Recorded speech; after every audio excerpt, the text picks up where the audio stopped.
All right, I hate you. See, you hate me.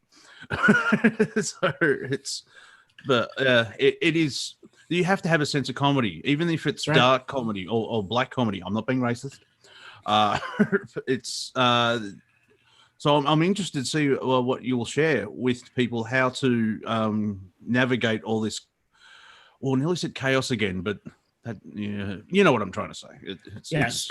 What I'm trying to say is this tear gassing of their own mayor is going to cascade effect, where you're going to be seeing mayors that have these these federal officers in them.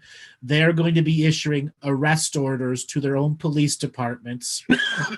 And then the sheriff's department, which is a politically elected separate situation than a lot of what the mayors deal with, are going to be put in a situation where they're going to support the federal or they're going to support the local.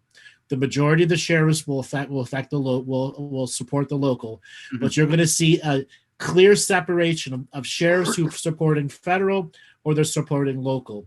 And then you're going to see sheriff office arrest local police officers who are arresting federal agents. Going back to I think 2013, you said we're going to watch the Three Stooges unfold, and I added to it's going to be Three Stooges are working with Monty Python, yes. And that's what we're seeing.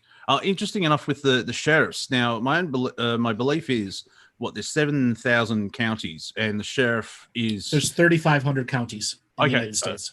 The sheriff is basically king because the feds actually have to ask permission to come in most situations, but there are certain states that have a constitutional limitation on their sheriffs, and there are other states like Texas that don't have limits on their they have more rights than the feds in anything because Texas is a states' right constitution. Okay, yeah, because Razorfist keeps bringing up that it's states' rights versus federal rights type deal. That's right. It's been an ongoing battle between states' rights and federal rights at the federal level versus the state police versus attorney generals. Now, the thing is, there are 50 attorney generals, one for each state. All it takes is one attorney general to give arrest warrants for the DHS secretary who is directing all of the federal agents via Trump to go into their offices. And there is where you can see sedition charges against state constitution charges. Ooh, okay. Yeah, I can see why you brought this up. This has opened up such a unique can of worms that those federal officers who saw exactly this guy giving a speech with all the security around him, he was the city mayor, and you gassed him. Well, in a way, sort of the way that Trump's been treated by the media is they're disrespecting the office. Right. Total disrespect to the office. Yeah. Which now, is this challenging the global narrative? Or is this 100%. Part of the global narrative? It's both challenging it to define why it's happening, and the global narrative is rapidly going, well, it's because of this, this, and this. And someone going, bullshit. What really is it? And the narrative is like, well, it's this, this, and this. Well, that's a little bullshit. And then, well, it's this, this, and this. Oh, yeah, that sounds justified. Okay, I won't question you anymore, global narrative. Yeah, global narrative's got three answers for everything. And if you don't like their answers, Iran's going to fight in civil war in the Middle East, oil prices, and North Korea. That's its three answers. And China's on the back burner, just simmering away. Oh, yes. Yesterday, China had a giant document burning party in their Houston, Texas office. Yeah, and the locals rang the local police, and they turned up to see what was going on. Right, and they saw giant barrels of documents being burned. Yeah, it's the Russian embassy all over again. Right. At the same time, America is accusing the actual greatest spy of all history of getting the coronavirus data out of the American labs to be in the San Francisco office right now. Okay. Yeah. So they're not exactly roasting Mushu pig. Hail Winnie. Yeah. Exactly. They're not exactly roasting Mushu pig on those open document fires. And for those playing at home, I woke up half an hour ago. So thank you, Andrew, because that's how you want to start the morning. By the way, everything's gone to pot again. Oh. Exactly. So now that we've brought up these subjects, what I want to delve into you for a short period of time before we go and take some callers is the information overload. Now, you have been tapped into the conspiracy community for a long time, the comedy community, and a bunch of other stuff. Mm-hmm. I want you to talk just from your perspective how much the information overload is affecting people. On a basic theory that just came to mind is there's too much power in the system. Meaning, if you've got a 5-watt machine or thing, like you turn on a light globe, but there's 60-watt pumping through, if that's a good example. There's just so much to go through. And you brought up information. Who do we trust? Like, where do we get the information from? Because the news cycle used to be 24 hours a day, and now now it's 36. Yeah. I learned most of my American politics from the show The West Wing, and they used to stuff they didn't want the people to know. They would release 5 o'clock on a Friday because everyone's gone home and they've got the weekend to sort of let it slip by. But that's changed because, well, it's like a form of insanity. I brought up on my roundtable the idea of your idea that you've shared, where we need someone to campaign for anti-corruption. And in a nanosecond, I was shut down by everyone saying, oh, that won't happen. Like, you won't even entertain the idea. So the information as well is a form of programming. And so I've shared a meme, which is very popular.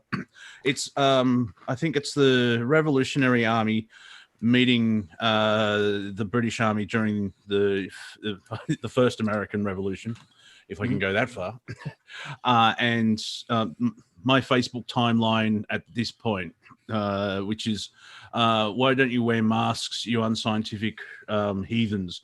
And on the other side is saying, why don't you go away? We're not listening to your orders from your pedophiles and all that type of stuff. And it's just fascinating to see how people are reacting to the information, because with the whole coronavirus, where it's, the spectrum is the virus doesn't exist to, oh my God, we're all going to die. And it's all through, and it's very personalized in that respect, where everyone is trying to find the information and process it. And so the overload is starting to, they're bringing up, they're using fear to control on a certain aspect, but there's people who are waking up to it or dismissing it, or for me anyway, like in Victoria, I have to wear a face covering, not a mask. I can have a bandana or a scarf. I'm just not leaving the house. So I'm not wearing a mask because I'm not leaving the house. But if I do, it's going to be from my car to the supermarket and back to the car, because I don't have $200 and I don't need all that grief. But people on my Facebook thing, oh, you're a sheeple and it's a loss of freedom and everything else like that. Well, it goes back to my latest credo, if that's the right word. So you're telling me the corrupt system is corrupt? Please go on. And that's sort of, a lot of people awaken. Yeah, I'm rambling, but I'm making a point at the same time. No, but you're making a great point. And what I want to add here is information overload is going to make you sick, literally. It's going to give you the dreaded coronavirus. Mm-hmm. Okay? Yeah. And ramping up the fear eventually can affect the immune system. It absolutely does. It affects the immune. There's 1,000 studies that show when the body's stressed, you have a better chance of getting pneumonia. Yeah, and if you, it's like that thing of like, you hate me, you hate me, you hate me. All right, I hate you, because they keep telling the lie and people believe it, and who knows what's a lie anymore? Because well, I finally got to the end of the end of my answer to your question. We need to use our superpower of discernment And that comes down to everyone being individual with their experiences and what they know and what. However, because you're sort of ramped up in that fear, there's a challenge, not a war going on in people's This fear is trying to drive you to pick a side. Yeah. And that's kind of what the global narrative wants. And what we've been saying is you stand back and be a neutral observer and don't pick your own side. Most of us are nice, let's be fair. Most of humanity doesn't want war. But the way that everything's trying to unfold, they want to have that conflict and they want that drama. Because they can't live without it. Yeah, there always has to be an enemy. Because they've fallen victim to the social engineering mind control that is giving you two choices for the last few years. And finally, you've picked one of those. And as soon as you've picked a side, you've already lost the battle. You pick yourself before you pick sides. Yeah, and for everyone who's not in the United States who can register to vote, I see a lot of people, I hate Trump. Well, don't vote for him. I can't vote for him. Then why are you complaining about something you have no control over?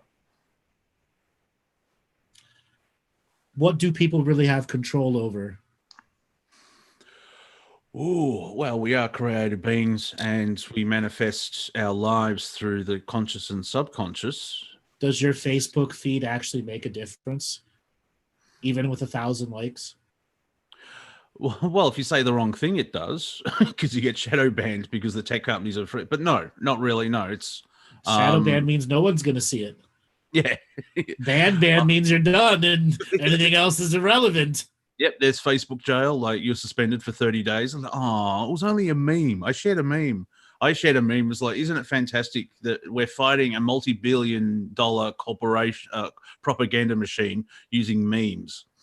And that's sort of one level of the battle that's going on. It's like, war, famine, death, AIDS. Here's Joe Biden being an idiot. Here's a new meme. Facebook wall lives don't matter. Yeah. Okay, don't matter. I shared it on my page. Why hasn't racism stopped? Exactly. And now I'm going to have a 20-page rant meltdown that no one's going to like. Except for that one strange person who's just actually hitting on you. Yeah, all my stalkers love what I'm saying. Yeah, my stalkers love what I'm saying. Echo chamber. I see it in the entertainment because it's the entertainment industry is like the last battlefield, the latest battlefield, because all the stuff with once you mentioned that the conspiracy hasn't come up with anything new for a decade, it was like, well, yeah. And that's what I was going to say as well. With what we're going through in 2020, where everything's ramped up, the days seem short, but the months are extremely long. Like, it's only the third week of July. It's like, really? We're only halfway through the year. I've forgot my point now. So Red Hawk is saying, but I have 5,000 friends. It still doesn't matter. Do your posts actually make a difference in the grand scale? No. Yeah. Why don't they make a difference? That's the big even if you had 1 million followers, 10 million followers, or any of the 50 million followers, they may be influencers, but they don't actually make a difference at the end of the year. Yeah, well, that actually has. It's we understand, Red Hawk. It was a joke. It was a good one. Yeah, I get it, but I'm still making a point to help people understand what will actually make a difference in this age of information overload. Well, the global narrative, because it's coming out of duality, they want people to stay in duality, and because I had the thought just then of like, people think voting still works or is possible, and then I thought, well, it's not one or the other, where voting can help, because if you have someone campaigning of anti-corruption and get someone in to change the system, you know what I mean? It's lots of shades of grey, which comes back to the information where it's like, oranges are bad, apples are good, but I like bananas. And I really like jackfruit, but I am anti-banana. Yeah, and you know, and people like avocado, which is quite nice on toast. So it's interesting. It's that I think that helps with not picking a side, because it's like one or the other. Like, you're with us or against us. Well, I think you're both stuffed. So I don't like either of you. So, Monty, a while ago, you put up a Facebook post on censorship and its deep meaning. You want to talk about that? Yep. I can't remember what it was though, because I meme a lot. If I can clarify, I just came across this, Monty. I want to show it. It's the Prime creator writes the best jokes. Oh yes, this one. Yes. And it's been fact checked. And it was censored on Instagram as well, because I think someone actually did change it, but Facebook thought it was real. So if you click on photo, you'll see what it is, because it's like, yeah. It says his brain ? No, his heart. And yeah, it's like, it makes you giggle. You see, that's the system playing back there. The algorithm knows no better, but the universe does. Yeah. And yeah, because I've always said that, I started saying that yeah, it's, you know, oh, you're great at comedy. Yeah, but the Prime creator writes the best jokes. And I can't, that's a good example. And I'm sure you have better ones where, like, one theory is with the whole coronavirus is it's supposed to be released in about 2 months from now, but the Prime creator's gone, bink, take that, have fun. And it's been, I used to say, someone's got the 5D chessboard and flung all the pieces in the air, and someone adds to it, and it's upside. Yeah, and someone said, and it's upside down. And that's kind of where we're at, where a lot of people are awakening because of the whole chaos and insanity. And I think lockdown will cause lockdown 2, revenge of the fallen. Lock harder. Yeah, lock harder. Lockdown harder. Yeah. Revenge of the lockdown. Bum, bum, bum. That will cause more pain and chaos and death than the actual virus. However, I know that the incubation period is 2 weeks and it is infectious. And it's interesting when people say, yeah, but you know, it's a 99% survival rate. Yeah, but to quote Robin Williams in Aladdin, you'll be amazed what you can live through. And if you have 80% of society sick, that's still not going to help anyone. Exactly. So when it comes to censorship, we always see these posts, the more you censor, the more you activate the other side. I don't believe that. I think that they're censoring and knowing exactly what it does. Makes you have to go to another platform that doesn't have the reach as the one you just got censored off of. What are the alternatives? BitChute? Gab, and there's all these other ones trying, but they fail because not everyone goes across, because we're all stuck in Facebook. Exactly. Interesting enough. And then you have the fighting that Facebook does moderate, the good fighting that Facebook does moderate, and no moderation over there. And therefore the Karens and the Kens run that dominion. Yeah, Twitter, which is a battlefield, and I'm there for the comedy. Actually, I've posted, I tweeted something really good, and I'll have to censor it because I'm not saying it, but I'll very quickly, Twitter has banned all QAnon stuff from their platform. It's not all QAnon stuff. It's stuff that where people were using gang stalking and swarming techniques with double accounts.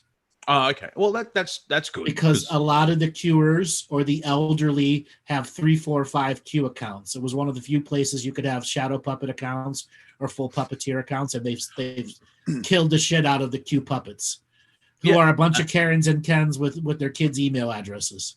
Yeah, and that shows, which we can expand on, how information can be slightly twisted with, like, say, removing 5% of what it is, because Q's been banned. It's like, well, no, it's blah blah blah blah blah.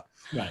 And you have to admit, this is again, the Q followers are really rapid to swarm and dox people. They're doxed happy like a gunfighter at high noon.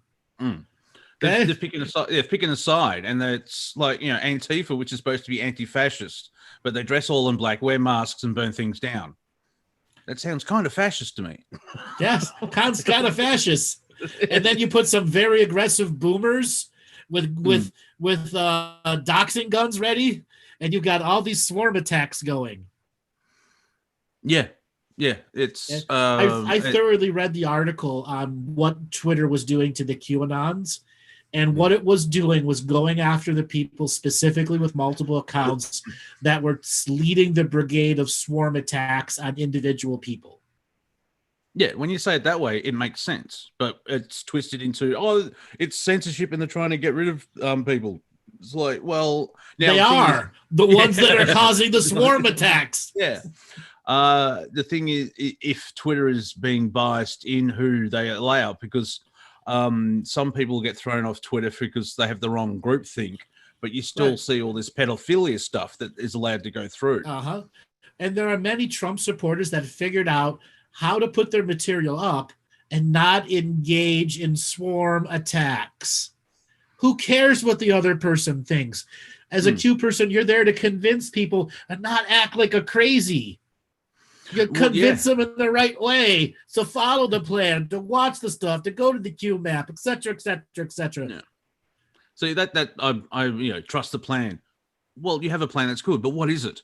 I'll just trust it. Right. Okay. It's in a way you're giving over power type thing. It's like, well, what's the fucking plan? Okay. So Eileen wants to know what a Twitter swarm attack is.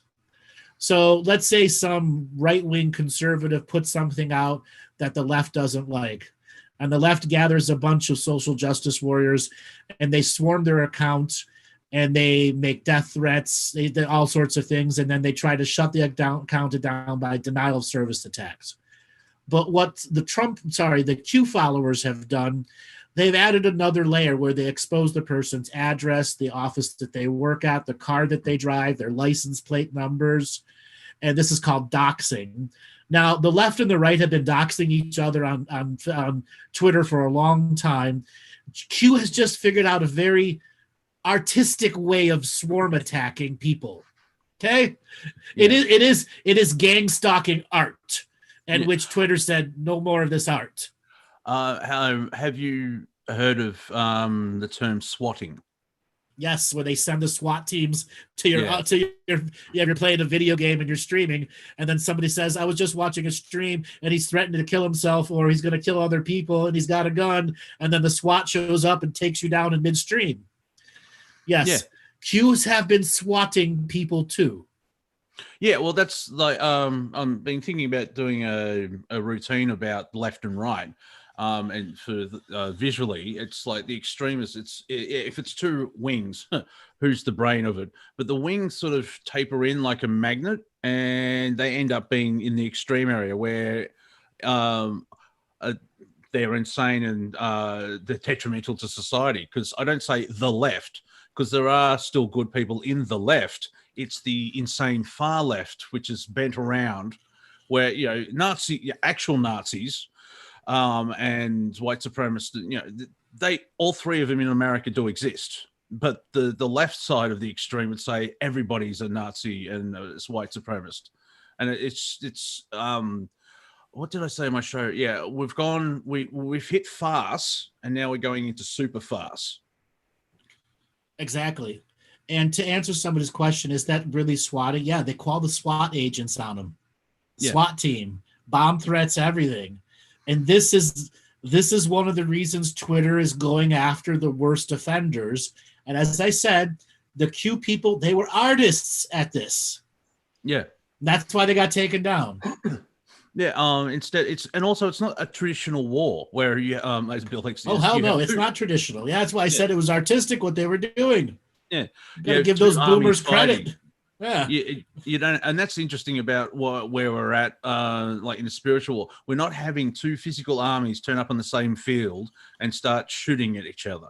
And you see that where the Democratic Party, who just keep poking Trump, do something, and when he does, oh, he's evil. It's like it's the same thing how the United States got into World War II, where they were just sanctions on Japan and everything else like that. They poked Japan, bang, bang, bang. Japan attacked Pearl Harbor. Like, oh, why did they do this? And it's like just bing, bang, bang, bang, bang. And that's the level where it's manifesting on the riots. That's not protesting. That's illegal. Exactly. I'm against racism, and I think we should reform the police and stop police brutality. But it just comes out as Black Lives Matter. Yeah, but what about the Asians and the Hispanics and the white, the red, white, and brown and everyone else? If you say all lives matter, you're a racist because you include everybody. Right. So for those people who are saying, is Trump the savior? And then the ones that are saying Trump is the savior, anyone who says anyone's the savior, you've already lost your touch of reality. You are your savior. You are your own savior. Choose you before any other side. And you can take whatever political, religious factor that says I am your savior and apply the same message to it. Yeah, my perception is that Trump's there and he's playing a character in the narrative. And this is prime creator narrative. He's half villain, half anti-hero, and part hero. Yes. It's not like he'll save us. Like, no, he won't. He's playing the part that he's there for. And whatever happens at the election, whoever wins the election or whatever happens at the election, one side will go off like popcorn and start going nuts. It's if he makes it to the election. Well, yes. Well, Nancy Pelosi, he's gone. And he does have health issues as well. So I'm not worried about the health issues, nor am I worried about him offing him, somebody offing him. It's him just going, I'm done. I'm pardoning everyone. I'm out. Yeah. Well, from his perspective, I would say he's done a lot from America. And before he leaves, he puts 50 new Supreme Court people of Supreme Court, because every president has every political agency has worried an outgoing president will stack the court, and there's no limits. They can have way more than 9. He could assign 50 people to the Supreme Court as he complete blanket pardoning everyone that was a part of his entire government system, and walk out and go, that's real change. I will come back for an election when you deal with this. And he'll come back in 2024 and run again. Except something he won't have Mike Pence. He'll have a general that he'll go after with him. Yeah. And he's, from his ego point of view, like not spiritually, but his ego is like, I've done my best. I can't deal with these Democrats. Therefore, the best thing for me to do is leave with my toys. Yeah. I've done my best, and I'm going out on a high. That type of he thinks well, I'm not saying he, but I could see it how he has an out and he can walk out and it's like, see, that's how it's done. Enjoy. Exactly. That's why I'm saying if, like I said, I don't think if he's made it this far alive, he'll make it all the way to the end alive. It's if he's going to get out, because he's got a lot of private interest and private equity stuff he's got to save around the world. Because if he doesn't get out of it, he's in lawsuits to the end of time. Yeah, and it goes back to it's very hard to predict because like my roundtables is like, oh, they're doing this, they're doing that. We'll look at the playbook and they're doing this, and you can see the pattern that just in the last 3 weeks or whatever. Like Kanye West came out and said he's running for president. It's like, oh, that came out of left field. And then today, an elected mayor was tear gassed. No one predicted that, really. And so we've got around about 3 months to go. And it's just going to ramp up. A guest on my show has said, the term they keep ramping it up. Yeah, I think we're at the end of the ramp. So the way the law is written in the United States, the incumbent president, if he's running again, accepts the nomination at the convention by law. Yeah. And once he accepts the nomination, if he's a new president, he's not a non-incumbent from the other side, they send a transition team to the White House who starts getting daily security briefings. That will mean Biden will get a daily security briefing, and then Trump, at that point, is going to have to figure out, am I in it the long haul or I'm out? Because the daily security briefings that the new team's going to get is going to totally contradict everything Trump is getting and what he's trying to promote as his own unique narrative. Yeah. And the incoming also has the capacity to tell the attorney general, these are my new policies, begin to end these policies.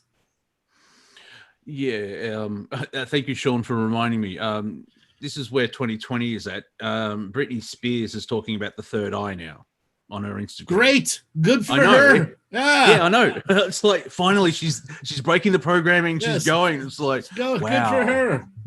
2020, and because people still like, I actually Britney shared a post. Britney Kanye 2020 better than what we got.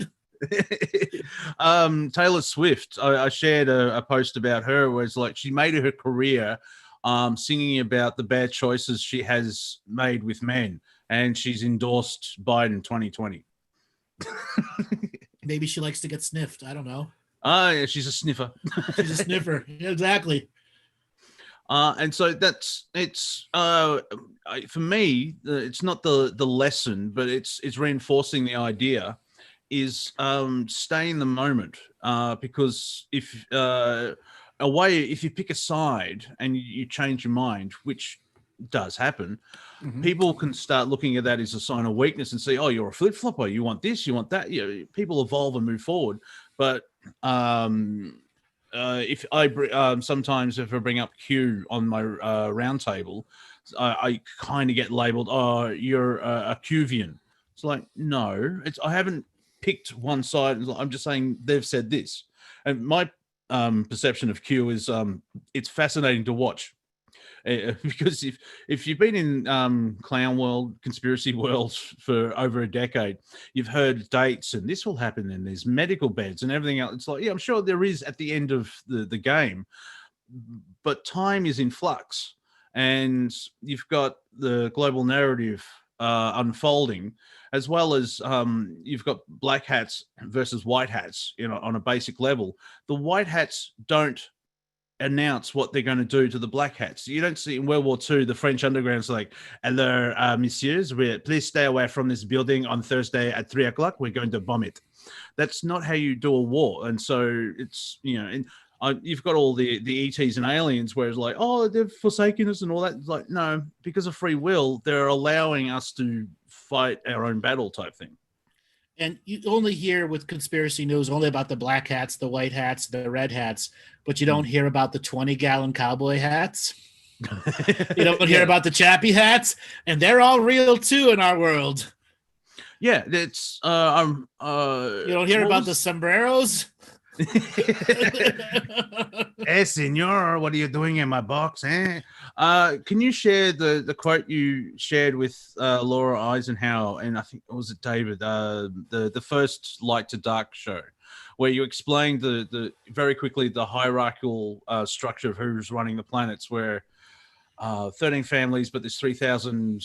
The sort of, because people think, oh, there's a small group of people that are controlling the planet. It's like, no, it goes up and out. And okay, so there's the infrastructure of implementation. So the Hollow Earth has a government that picks a group of families that will run the economy, and that is the infrastructure. And then there's the apparatus of enforcement, all of the things that are inside government to enforce implementation of the middlemen, or the 1%, the 2%, and the 3%. And it's really the 3% that are the entire apparatus of misinformation, global narrative, etc. And it represents literally 3 to 5% of the entire world. Now there's an off-world place that also tries to influence this on-world, and a subsurface that tries to learn the off-world. So you have a massive apparatus that is a giant bureaucracy of unseen, secretive stuff. I also like how you mentioned as well that the subsurface collectives, they use satire and parody from their perspective to unfold the global narrative, which I'm glad it sort of reinforced like why we do a comedy shows. If we don't have to make fun of them, it's quite easy. But if you delve into the mechanics of comedy, even you don't have to like how to write a joke, but if you listen to enough comedy, you can see the structures and the patterns and the formulas. Then if you look at the global narrative, which is a form of parody, you can disengage the energy, still look at it and know that it's from a place of comedy on a certain in the planning. Right, because it's a higher density parody that lower density beings don't get the comedy who apply it as a serious truth. Yeah, I'll give you an example. It's like, what do you mean you pay rent and wear shoes? Exactly. You pay rent to live on your world that's free to be born into? Oh, wait, You're not born free. Oh, you're labeled a chattel as soon as you get your foot stamp. Yeah. So you don't exist unless you have a piece of paper. I think the Prime creator would disagree with that. Exactly. You don't exist without this piece of, where's your papers?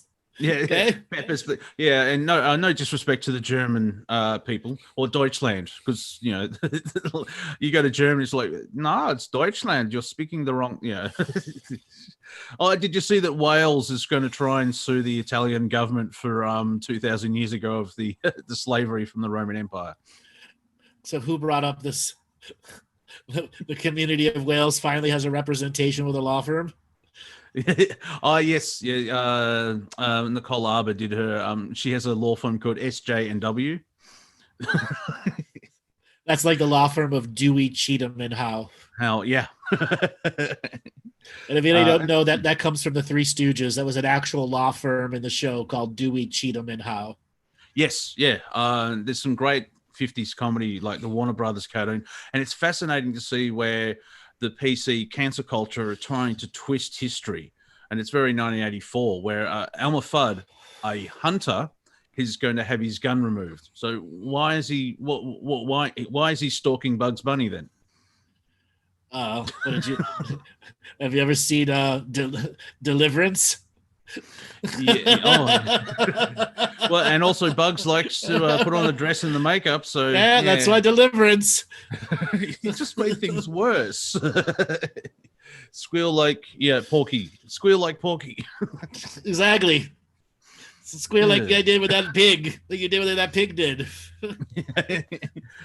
Yeah, so good luck having ratings, everyone, after this. Like, what? That poor animal.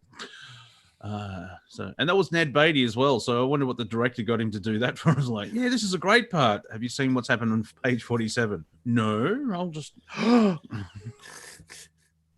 So now that we've talked about information overload, the potentiality of Trump leaving office or staying to the end. So I want to touch on him staying to the bitter end. You mean November or the whole next 4 years? January. Sorry. If he wins, staying the next 4 years. Yep. If he doesn't win, staying to January 17th, or if he sticks it out to the end of, let's say, a day. Okay, officially, I have to reiterate this part. He has to accept the Republican nomination. If he doesn't actually accept the Republican nomination with all the people in there to do the electorate, it's an invalid taking the party ticket. Mm-hmm. And for the next person that puts in Nacera and Jacera, you're fucking idiots. That's been a conspiracy since the 80s. It isn't real. Get over it. Every generation's been duped by Nacera and Jacera. Yeah. It isn't real. So if he does not accept the nomination or there is no nomination, guess what happens? If there's the law states that delegates have to be assembled and vote at the convention. That's for both sides. The law actually says that. They have passed no laws to fix that. And they have to physically be there. They can't Skype physically be there. They can't Skype. They can't mail in their vote. It's an all in public vote. Well, if that waivers and changes, what does that stop the election or postpone the election? Exactly, because it will be a court fight in which Trump would stack the Supreme Court to his favor. Now, because Trump is president, does he stay in charge as a caretaker, or do they go in flux, or is Pelosi stepping in like she said? And well, according to the actual way the government rules of continuity go, Trump could not stay in office, and the Speaker of the House and the Senate have to take over. Okay. So more chaos. Oh, thank you. Yeah, well, I'm just getting a vision of that. They have the conventions. They'll actually have to have all these circles on the floor and 6 feet rings around it. Right now, there are no plans for the Republican convention that has a full assembly. And because you need quorum as well, you need enough people in the So and he's got to get a certain number of votes to win it. Yeah, and you for the voters, you have to be in the same room, and so if you have it in Madison Square Garden, everyone is 6 feet away. You may not get quorum. And of course, if anyone tries to change this, it'd be it's election meddling, and because there's an idea of mail-in votes, which is easily fiddled with. That's only for the November 3rd election. Yeah. What could happen at the Republican convention or the Democratic convention? You have a coup d'etat in reverse happen, where somebody says, I'm there to run against president-elect, and I never ran a campaign, but I've now paid off enough people who will be there for the quorum vote, and I will take over there. And there's nothing he can do to stop it. Now, same thing can happen to Joe Biden. Okay, with Kanye West, apparently he's missed the deadline in certain states to unless he accepts the nomination at the convention, and then he can be put onto all 50 ballots. Okay, I was going to ask because the Republicans and Democrats, it's because they don't know the nomination, but the party is locked in to be on the thing. So exactly.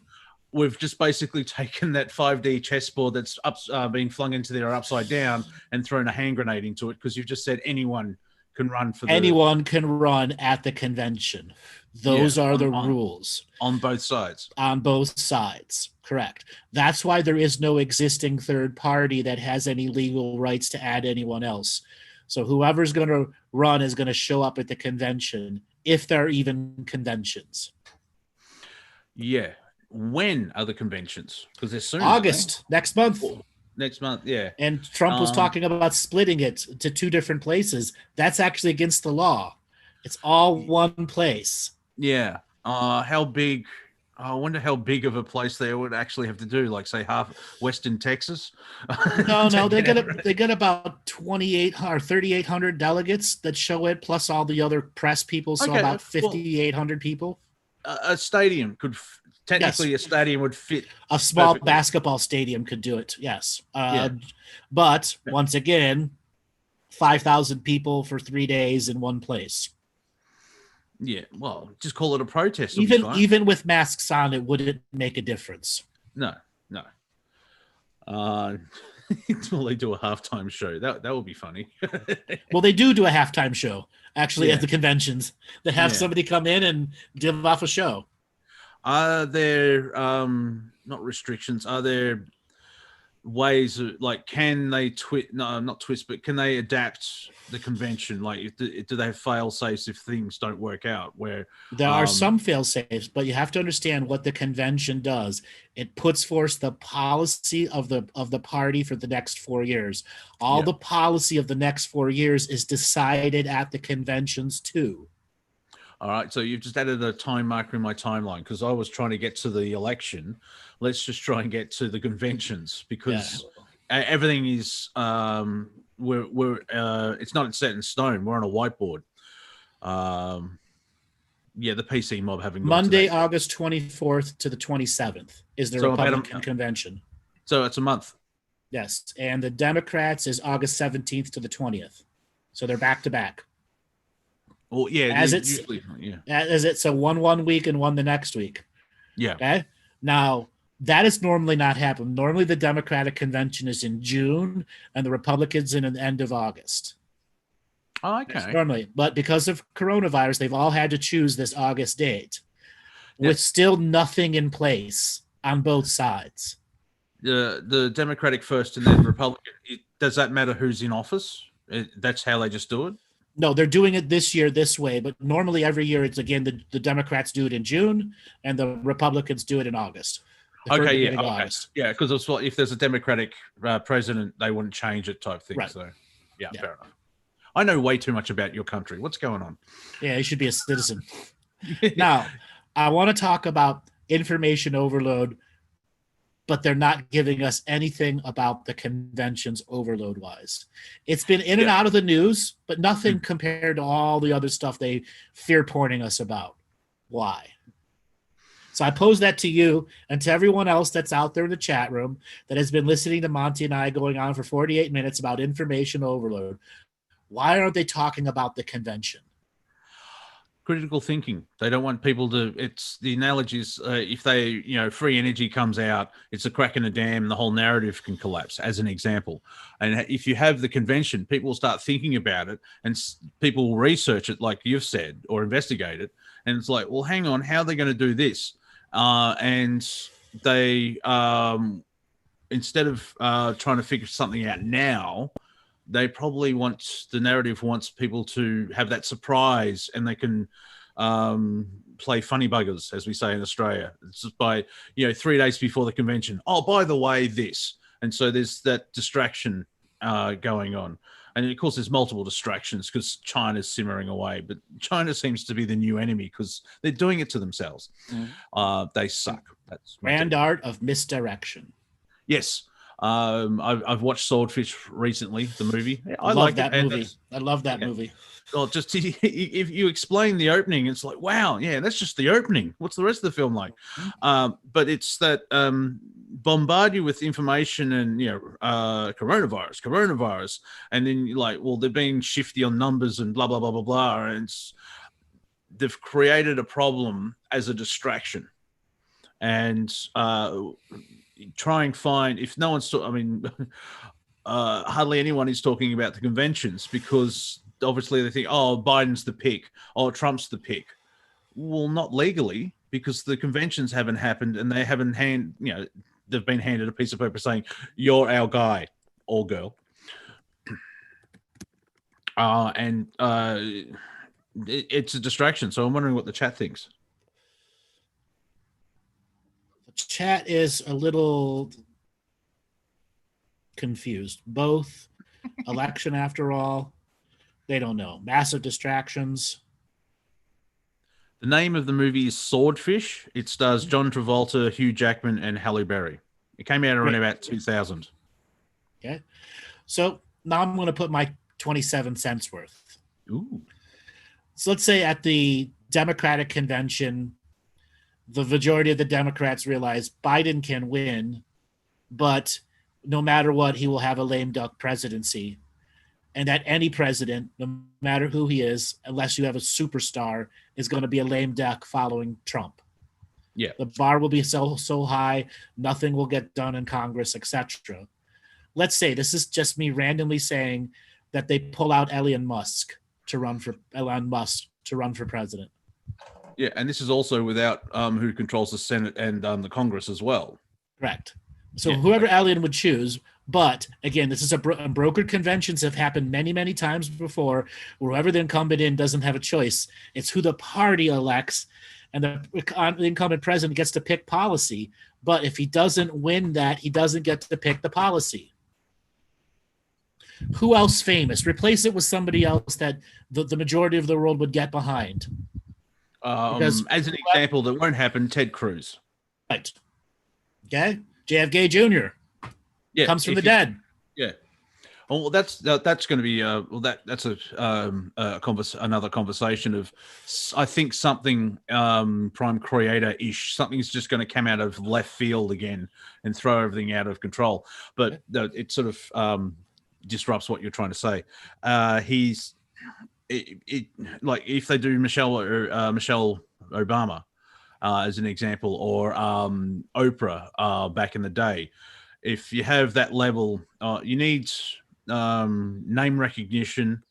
Yeah, I thought it would be based on merit and competency, because, like, you know, people say, oh, Trump's a reality TV star.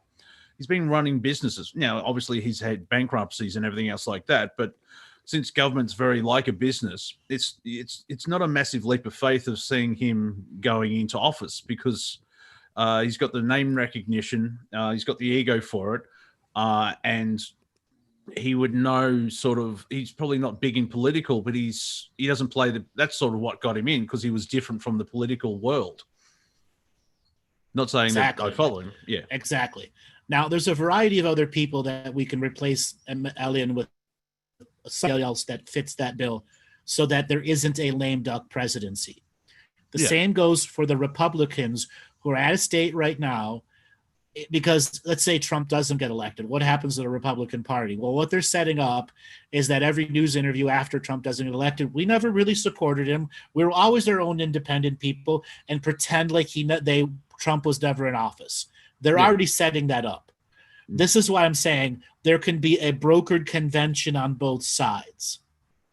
Yeah, Trump was an anomaly. Let's get back to business type thing. Here's Rand Paul as another example. I can't think of. I can't answer the question. I can just give the examples to fit the question. Exactly, and I can't say who is or isn't, because right now there's a whole lot of backyard wheeling and dealing between the white hats, the red hats, the black hats, the 20-gallon Texas hats, and the chappy hats. Now, does with because it's not black and white or one or the other, it's multiple. You have the global narrative collapse instantly, or does there have to be a transition? And so, is that what they're trying to broker? Where it's like we can't have a hard chop. All this stuff happens because it'll go Mad Max world. But if you have a slow change, so as soon as there is a convention with a nominated president on both sides, daily presidential security briefings go to both sides. Oh, okay. Yeah. That is where, no matter who's going to take over, the biggest news challenges begin to happen. Where there'll be news briefs on presidential briefs on all the conversations Trump has had with previous members of other countries. Okay? All of the foreign dignitary conversations will be open to the other person running on the other side. Yeah, so all the top secret stuff. Yeah, so now you've got, instead of one leader per se, you've got two. Just daily presidential briefings.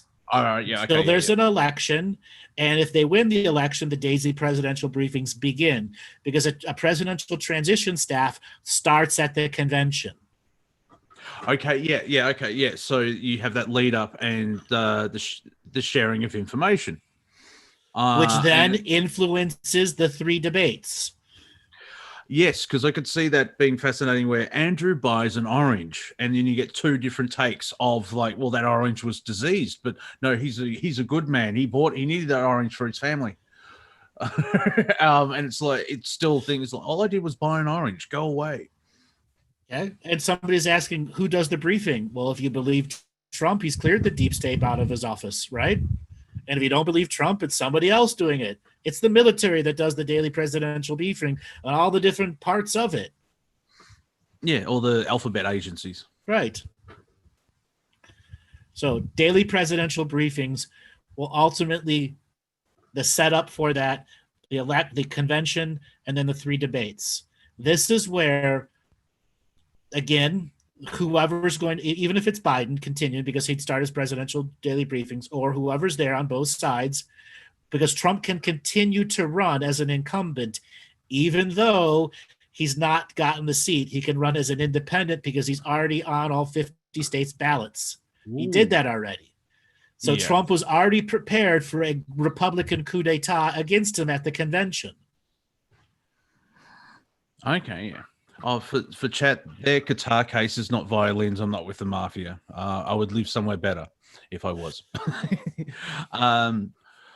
Yeah, so basically, the next 4 weeks are going to be very interesting because we need the because it did come up because can you imagine Trump and Biden trying to debate each other?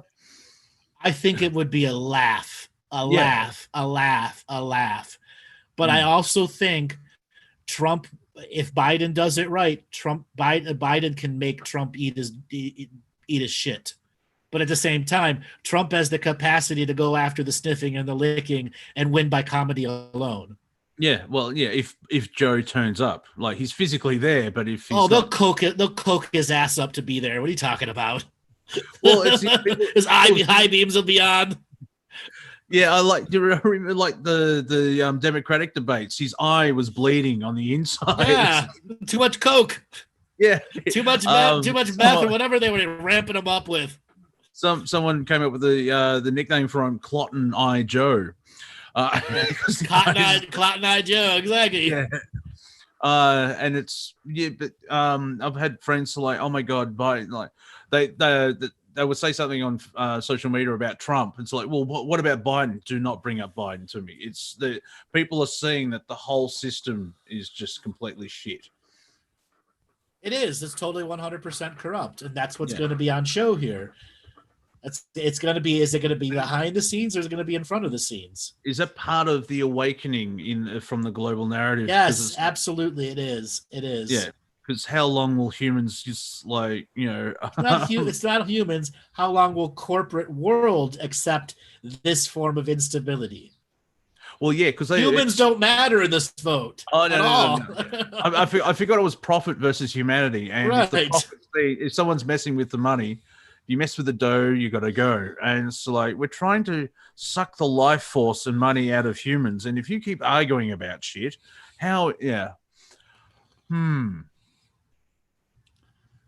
So somebody's asking, is Ghislaine Maxwell going to do anything? I don't think she is at all. I think she's not going to say absolutely nothing at all till well after the election if she says anything, because she doesn't want to get suicided.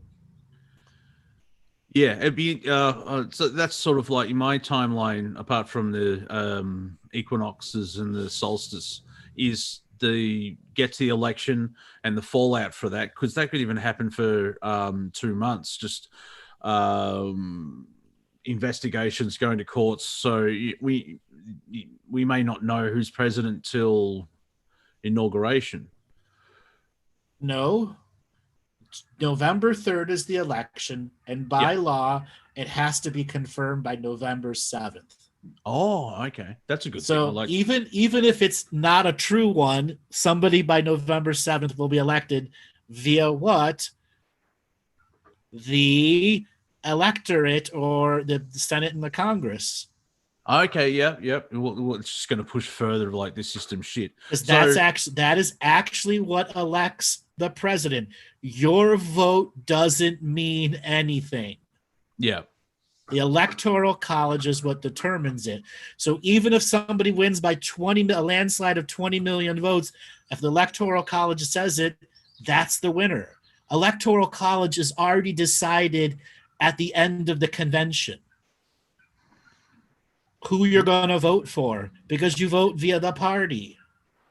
That is why the whole system is right. This is why the convention is so important. So how can we navigate through all this information? Ignoring it wouldn't happen because it's still going to be there. Should we be aware of it but not engage? Or what's the difference between ignoring and making it irrelevant to your greater growth? Ignoring it, I think subconsciously it's still there and has an energy connection. And by just going, no, I'm not dealing with that, but your house is still on fire. Maybe not the best example. If you're making it irrelevant, there's an element, and correct me if I'm wrong, there's an element of shadow work, if I could say it that way. You're working through, it's like, okay, I know that's there. I don't want to create and help energetically wise. Something like that. Yes, exactly. Its energy does not make a difference to your greater growth. You still understand it, you're not ignoring it, and you're allowing yourself to grow through it. Because once again, your Facebook wall doesn't matter. Your posts don't matter in this charged, polarized society. Yeah. And it's that whole stepping into your 0 point and being a neutral observer, where instead of being you choose yourself. So you choose yourself first.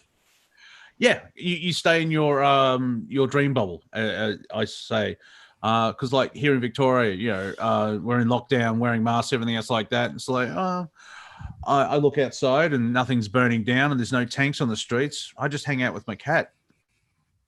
And that's basically where I come from, energetic. I'm still aware of all this stuff that's on the screen, but I'm not invested into watching a soap opera. If I You know, understand, you figured out what to take as a grain of salt and what to make irrelevant to your greater growth. Okay? Yeah. You're still a presenter, you're still an influencer, you still got to put the periscope up and understand this stuff. So when you want to go and talk about it, you don't sound like an idiot. Yeah, exactly. And coming from the comedy world, it's quite easy for me to transverse it, where I just make fun of it, that type of stuff. So it helps. The next thing I want to bring up, because this is the next layer of me where I could give information overload to everyone else. Okay, and Monty, you may catch on to this side right away. If Trump gets the Republican convention nomination and Biden does not, what does that really mean to the deep state and disclosure? Because they want you to think the Republicans are disclosure positive and the Democrats aren't, when in fact neither of them want disclosure. So Trump gets the nomination, Biden doesn't. They replace him with some other new thing. What does that mean to disclosure? On face value, a good thing, because now Trump has the ability to control the narrative of sharing stuff, of disclosing. Okay, let's reverse that. Trump doesn't get the nomination, the Republicans oppose him, and Biden gets the nomination. What does that do to disclosure? Kicks the can down the road for another 8 years. So what you're saying is there's no chance for disclosure without a Republican Trump office. In this moment of now, however, there could be, if neither gets him and someone gets into the Democratic nomination, it's someone, say if it's Elon Musk, I could see him being used as the spokesperson of disclosure in a certain way, because he's got space, all that type of thing. Neither side wants disclosure. Yeah. Well, it'll be a red herring on either side. But the perception would be like, oh, Trump's going to say this, 4 years later. Oh, no, he's going to say this. The conspiracy world loop where mass arrests. Now, there are people being arrested and there's human trafficking and all that type of stuff, but it's not really being reported. But it's not this massive wave, because like Hillary would be in jail and, all that blah, blah, blah, blah, blah. And for the last 9 years, they've probably told us Hillary's been arrested 30 times. Yeah. She's never been arrested and never been indicted.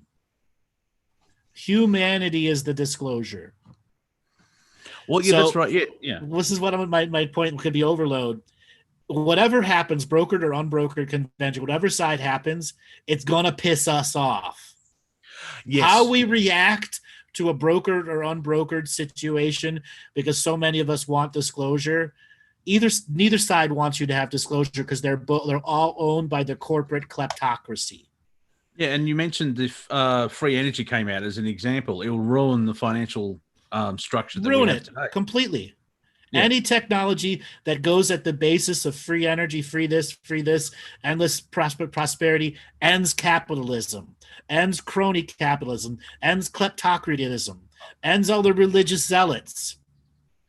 Yep, I've jokingly said, and it's based in truth, I just need a Tesla free energy device and a replicator from Star Trek, and I'm set for 7 generations, because I've got power to have a massive, awesome 3D printer.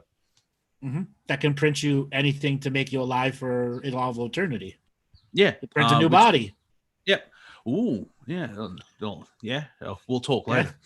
Okay. But that will ruin the economy. But now, what's the information about the economy ruining itself? Because that was sort of happening at the end of last year, wasn't it? Or the economy has not been real since the Black Monday 87. It has been completely, totally farce since then. Okay, one question that I have, which I find fascinating, on a free will universe, free will galaxy, in a free will solar system, on a free will planet, you can get away with anything except you have to pay the debt. That's the only one that seems to be like, you have to pay the money, you have to pay the debt. if it's all fake, will they like? Because people saying we could pay off our debt and free ourselves. Well, why pay the debt if it's all made up and you can wipe it off the blackboard? Why is that? Corporations you have to. Corporations get rid of their debt all the time. Yeah, government can't, because if it did, it wouldn't be a debt-based society. And that's where the economic slavery is. It's like, oh, I'm not in debt. Are you a citizen and pay taxes? Yeah. Like, oh, the unemployed, it's like, well, the government borrows money and then all your taxes pay off the interest on that money. And also here in Australia, unless you're buying illegal drugs because of the GST, you're still paying taxes every time you use the money. Exactly. Every time they print a dollar bill, it costs them $1.07. Did you know that? I guess, yes, I did share every that. Every penny they print out costs them 7 cents. Yeah, it's deaded from the creation. It reminds me of Superman 3 with Richard Pryor. He gets a paycheck, but he gets paid a quarter of a cent. Yep. And he finds out that's how the head guy of the corporation, they make their money, because they keep that quarter of a cent, and he hacks into it. And that's sort of the scam. It's like, if I borrow $1 from you, but you owe me $1.07, you have to borrow more money to pay back the debt, and it's endless cycle. Yeah, and it's been like that since the Fed took over in 1913. Yeah. Okay. So now that I've just given this information overload on the conventions, what they really mean, what the laws are in, the government's not talking about it. We don't know who's going to be president, and a new president can come out of nowhere and be put on the party ticket that is already represented in all 50 states. Trump is already, as election, he's already represented all 50 states separate of the Republican Party, because he prepared for Republicans going against him years ago. Yeah. Okay. Well, wasn't he Democrat and then he chose the Republican side or something? There was something. No. That was 4 years ago. He ran as a Republican, but he originally called himself a Democrat for years and years and years. Yeah. He just flipped sides when he decided to do his first convention, to his first election. Yeah. But what I'm trying to get at is there actually is new room for a very short period of time for there to be three separate people running for office. Ooh, now, because like if Kanye gets in, he could take the Democratic vote. But if Trump is independent, this is where things get interesting. Yes, this is that information over where the brokering is going to determine what Trump does as a third party. Yeah, because people... I think this is happening? I think we have a 75% chance as of today that this happens. And Kanye has already pulled out, but there are plenty of other people that can take his place. Yeah, because superstars, worldwide superstars who could. And if their in is that the Republican Party and the Democratic Party have set up the legalities to have someone running for their party. Correct. At the convention. Yeah, which means nomination. So technically anyone can step into those party shoes and go through. If Kiane, now, and what you said is Trump has set it up where if he's not part of the party, he can still run. So because he has already registered his campaign in all 50 states before the convention. Yeah, so he filled out the forms. Yes, he filled out the forms. Yeah, like 2 years ago, he filled out all the forms.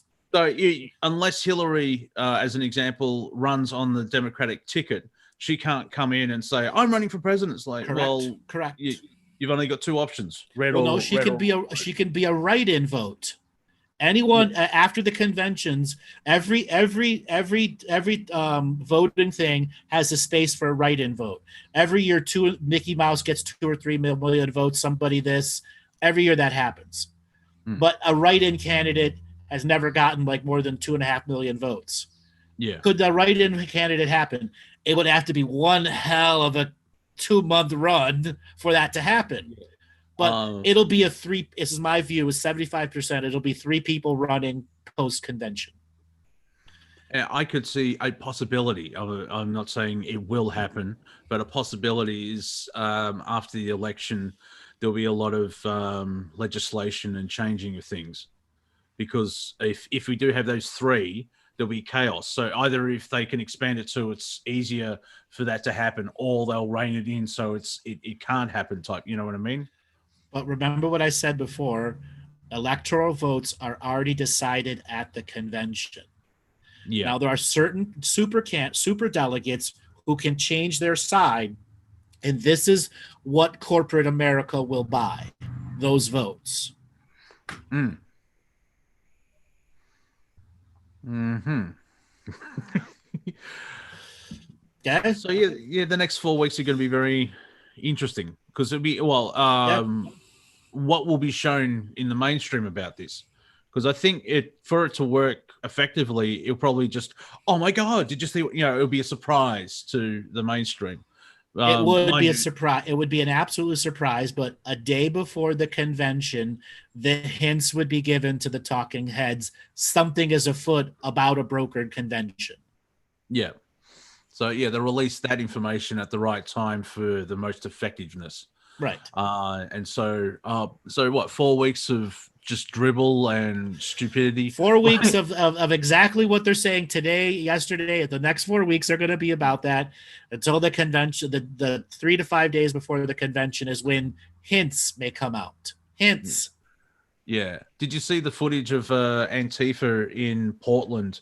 They accidentally set one of their guys on fire. Yep. Oh, that's the other thing. The mayors of the main cities, a lot of them have speaking and talking engagements at the conventions, as well as the governors of states. Yeah. So police being brought into the cities will be a major talking point at the conventions. Yeah. So in certain ways, the narrative's been forced where Trump's a Hitler because of this, and it's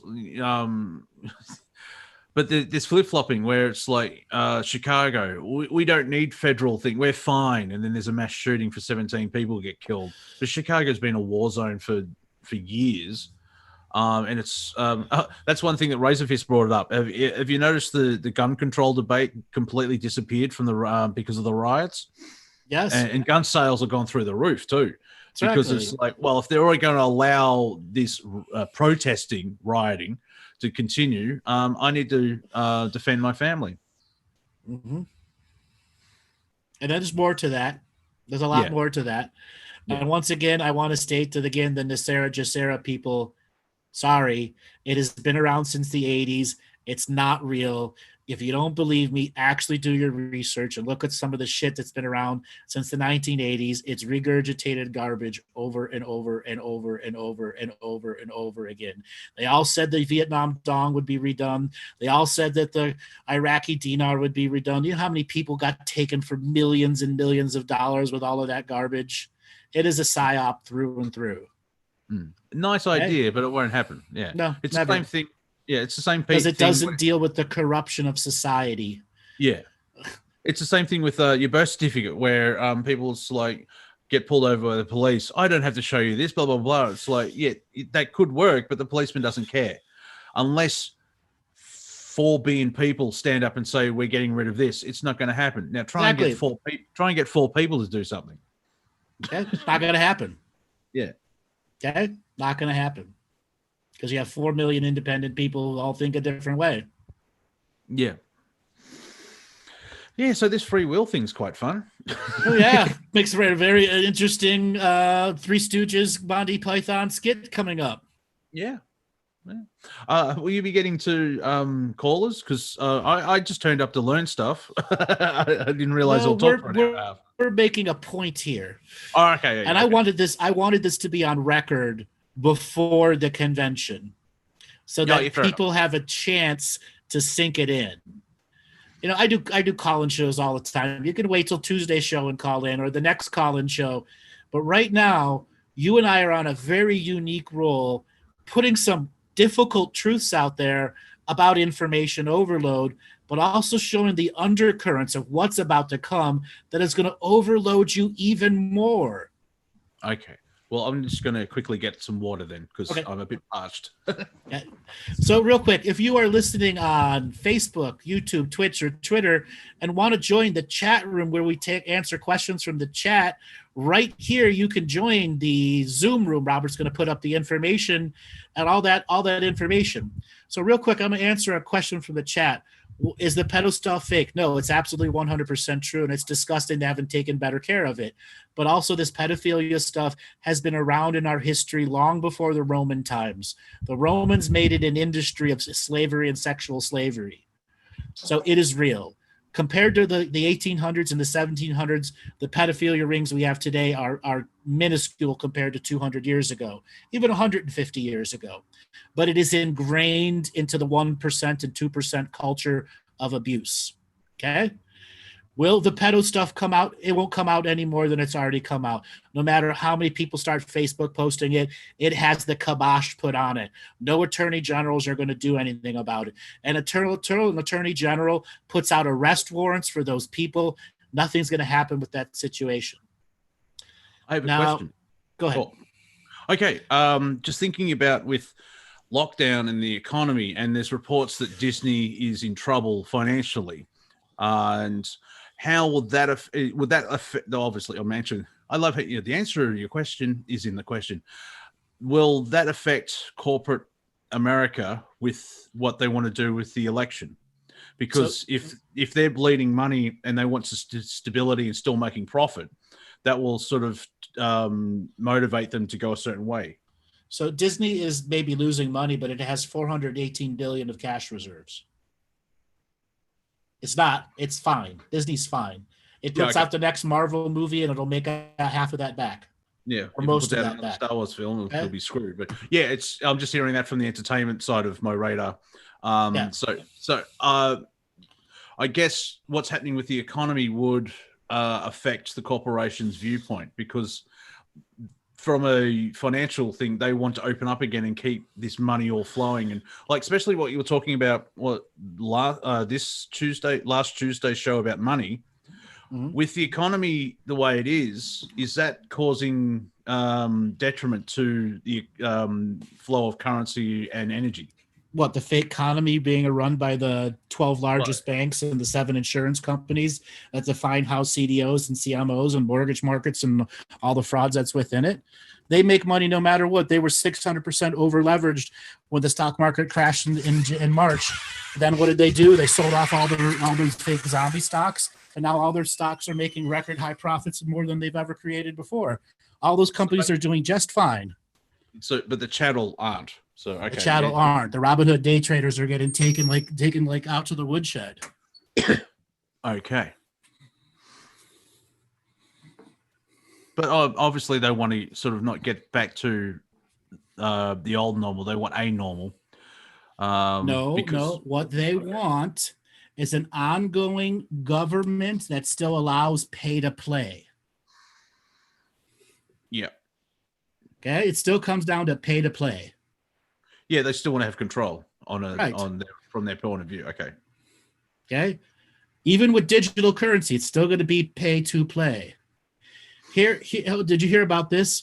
The Ohio head of the Ohio Senate, which is a state, he just got arrested for a $60 million fraud scheme against all the people of Ohio. No, I didn't. Along with a variety of other high-level people in Ohio politics. That happens every day in every state at every level. Yeah, is the global narrative trying to keep people in check by dealing with aspects of the corruption? So they push up sacrificial lambs. So look, they're doing stuff. Sacrificial lambs. Yeah. So 95% of the corruption still hums along in the background. But like, see, Barry here, he stole $3 and he should be punished. What about Gerald, who's got 40 million? Oh, don't worry about him. Yeah, well, Jared's got immunity. Yeah. And I still am amazed where people like being creative beings, when they said, let's have someone run on anti-corruption, and they shut the idea down. They didn't even entertain it. And it's like, well, this is going to take a while, humanity. Okay. Scapegoats don't get rid of corruption. They continue corruption. That's why they're scapegoats. Yeah. Yeah. It takes all the blame. It takes away the pressure away from those that are corrupt. Yeah. Also, if someone does come out, if humanity, they don't allow that idea into the narrative, we're going to continue on in the same crappy loop. So what could we rename the swamp? It's had its 4-year run where it's played. We got to rename the swamp something different. So we want to take suggestions from the audience here. What can we rename the swamp? Monty, what is your view? I thought sewage plant. There's big piece of shit, the little pieces of shit. Sewage plant.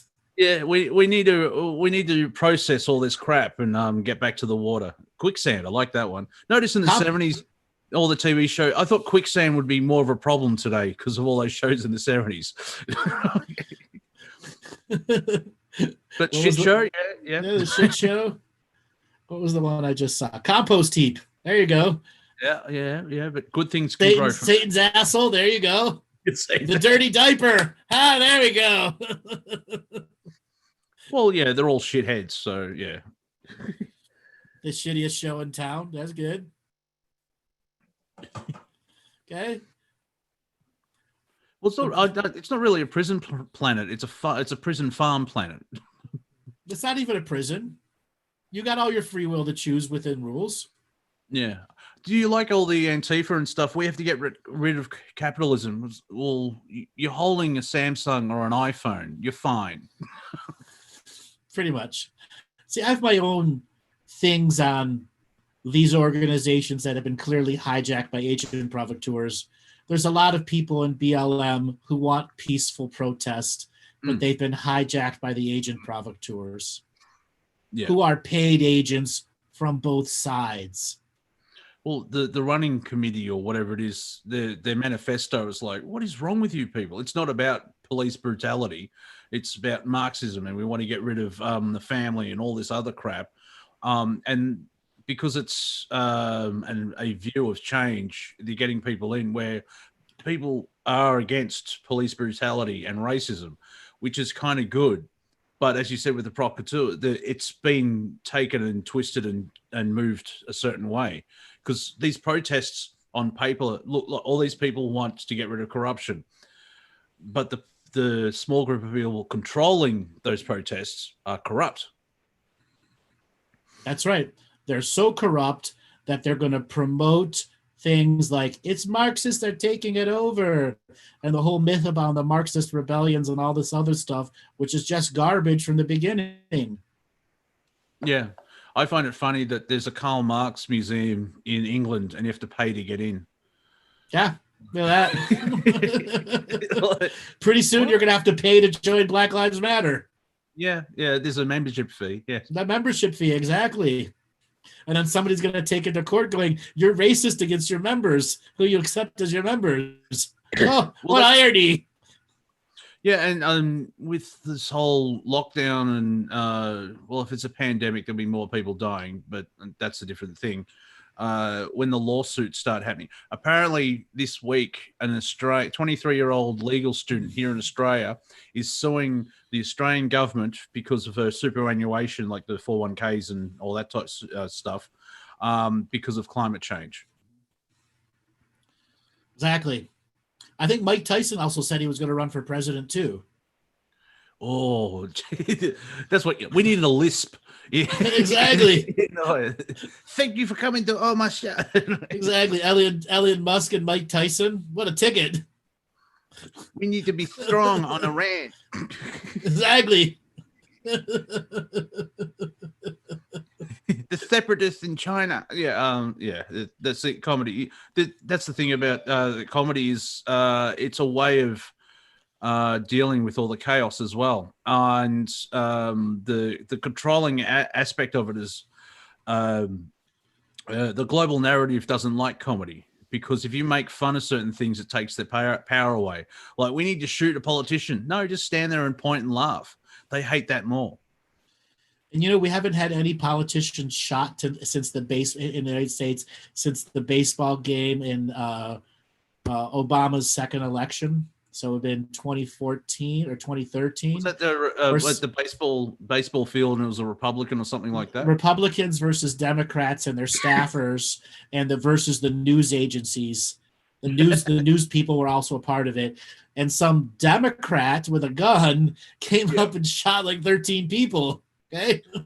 Yeah. That's probably why the story's not that popular. But that's the first time that it wasn't planned, that it was just some random lone nut who actually did it. See, that's the other thing with the global narrative. They have false flags, but then there's actual real things because people see the false flags. It's like, well, I'm going to do, and you've got that randomness come out where it's a true terrorist event, if I can say it that way. True terrorist event. We've had school shootings, we've had the Las Vegas shooting, et cetera, but we haven't had any political assassinations. Yeah. Why is that? Big reason. Because it's still coming to down. Does 2020's election represent disclosure at its infancy as reality or not? Does it get kicked down the can till 2028? Yeah, and we're actually talking about mainstream disclosure because disclosure means many things. It doesn't just mean aliens, pedophiles, corruption, etc. It can mean anything of a wide variety of topics. Okay? Yeah, because disclosure can begin. There is a piece of technology that is going to be released to the world, and the governments of the world have to pass laws on free energy devices. Okay, that's disclosure. Yeah. Well, wasn't there that also means it takes 8 years of passing laws before the technology reaches it out, but then that's 8 years of preparing people that free energy is real. Yes, because 16-year-olds keep making these devices in their garage, and you never hear from them again, type thing. Because all the ideas, how do I explain it? Sometimes, the way to save the planet and humanity is already out in the general public. It's just been ignored or shut down. Right. And Trump does not mean disclosure, nor whoever's going to elect means disclosure. It's ultimately the corporations who determine when disclosure happens. Yeah. Goes back to my joke of how Nikola Tesla discovered free energy and then JP Morgan said, no, you haven't. Exactly. We've discovered a way to charge people for it. Charge them for free energy. Yeah. And... yeah, it's very hard to give up drinking in this moment of now. It's not giving up, but how can people with all of this information overload, how can they have a respite, like take a day off and just look at a tree or read a book, or how can we sustain our own sanity? If you have one of these cell phones, doesn't matter what device it is, it tells you how many hours you are surfing the internet. Your own computer has these little tracking programs also. The first thing to do is go and look at your weekly rate. Mm-hmm. If you are in 20 to 30 hours weekly, you have a problem. Mm-hmm. Mm-hmm. If you have 2 to 3 hours a week, you do not have a problem. And it's fun. Yeah, and we work on the internet, so it's like, ooh. Okay. How does one deal with the overuse problem? Shut it off. Take off the notification symbols. Take the apps off of your devices. Don't be tempted. Yeah, go outside. However, with the lockdown, we're locked in our houses. You have a backyard. Go outside. You have a front yard. Exactly. You live in an apartment building. That's kind of hard. But if you've got a mask, I would try and buy some plants. And you can grow some food and stuff like that as well, where there are indoor plants and you can talk to them and they love you because you've got that oxygen, carbon dioxide interchange. You could pick up a guitar. You can do so many other things by recovering that time to give to yourself. Yeah, find your passion, as Viking says. Like a lot of people say, if you find your passion, you find that 0 point, and you'll notice that you'll start time traveling because, I'm going to watch this movie, or I'm going to write or be creative. Oh, it's dark. It was 10 o'clock in the morning when I looked up. Okay. Somebody's asking, what about the big picture? What about it? 99% of us can't understand the big picture. That includes me. I have spent years observing the big picture, and I get its moods. And there are certain things I'm spot on, but there are also things when I look at it going, it can go either way. Because there are still a lot of people in the choice points of the bureaucracy that is the cabal. And to think that this cabal is this perfect action group, it isn't. It's a giant bureaucracy within a bureaucracy. Yeah, I've helped out hosts on Revolution Radio where there is that addictive of finding information, and they're connecting everything, and they're going through all the stuff, but it wears you down because it's a constant energy. Have a break, step away from it, and realize, find a reason of why you're doing that type of stuff. For people that say in the chat where they're trying to find a way to have a better life and learn from you, meditate, watch movies that you like, watch a lot of old movies and realize that the movies we have now are quite crap, because there's still quality stuff. Find the humanity in humanity. Mm-hmm. Find the humanity in humanity. Okay. Turning off your devices doesn't mean turning on Netflix or Amazon Prime. Also, don't change devices. Exactly. Okay. And if you have physical books, read them, because it's better than a screen, because the screen can affect you from the light that's been flicker rate and everything else like that. If you have a physical book, you're holding it. There's a different way of by reading that, and you could probably expand on it. By actually having a physical book, you get more of the energy from the author from it. Exactly. And the reading of books has gone away in this modern generation. I've met so many people that haven't read a book in 20 or 30 years. Oh my God. I can't go more than a week without reading a book. Why? Because I enjoy learning from the comprehension value of books, of having to read and hold within my structure, the plot line, the story, all that stuff going through. It sharpens the mind. Well, you are actually using your imagination as well. I'm more of, I can watch TV shows because it's sort of playing. I'm a watcher. Guess what I do? But with a book, you create. And so that's why sometimes when people watch movies that have been adapted from books, that's not how I saw it. It's because the director and the writer and the production company have shared their vision of the story. And yet if I release a book and 200 people buy it, you'll have 200 different experiences. 98% of them are probably exactly the same, but I thought his hair was curly instead of straight, or it's how you manifest it in your imagination. Exactly. So, Monty, I think we've come to the end of the show here. We have made out a lot of information about information overload and given a lot of people some more to think about. Now, if you're just tuning in, or you're tuning in a day or two from now, this is one of those prepare you information shows for what's coming in the next 36 days. What could happen? Yeah. We presented a lot of thoughts, concepts, ideas, potentialities, three people running, one as an independent and two as the party brokered situation. Never happened before in history. Will this determine disclosure or not? No. Disclosure will be determined by the corporations. I would add too, don't fear the unknown, love the mystery. Exactly. And by having all this information and sort of a forewarning, you can go into it. It's like, instead of like, what's happening? It's like, okay, what's going on? Why you start to analyze it, even if it's just from your perspective, and you don't have to go into Tucker Carlson and sort of tell the rest of America, well, I think this. It's just how you interact with, because you're part of the collective, or of the narrative of humanity, not the global narrative. And you can accept or reject or be aware of things that's like, well, I don't like that, or I like this, but pick your own side. Pick you as the side. Yeah. We're all individual, which makes us the same. Exactly. All right, so Monty, you wanted to give people a way to get a hold of you?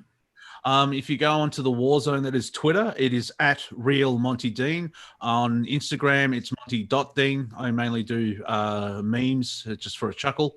And if you're on YouTube, it is Wafer Thin Entertainment. I'm up to 253 subscribers, which will probably go down because it fluctuates, but that's the highest I've got up. And there's a donate button if you feel like you're sharing, so I can eat food, especially with the exchange rate. $1 American $60, $1.30. Like, oh, hey, score. So yeah. And my next scheduled stuff with Andrew is Friday week, where Friday comedy with Bartzis and Dean. Which is not this coming Friday, but next Friday. Yes.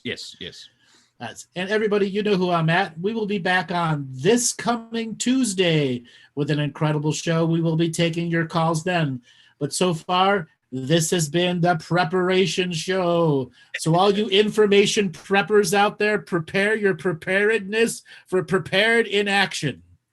All right, Robert, take us away.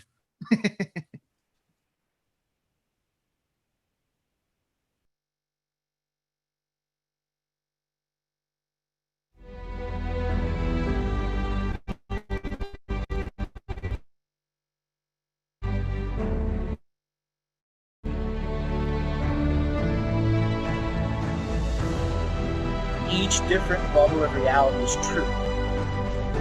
A galactic historian is a person that looks at all the lines of dramatic karma. Nudge, nudge. It's the holy grail.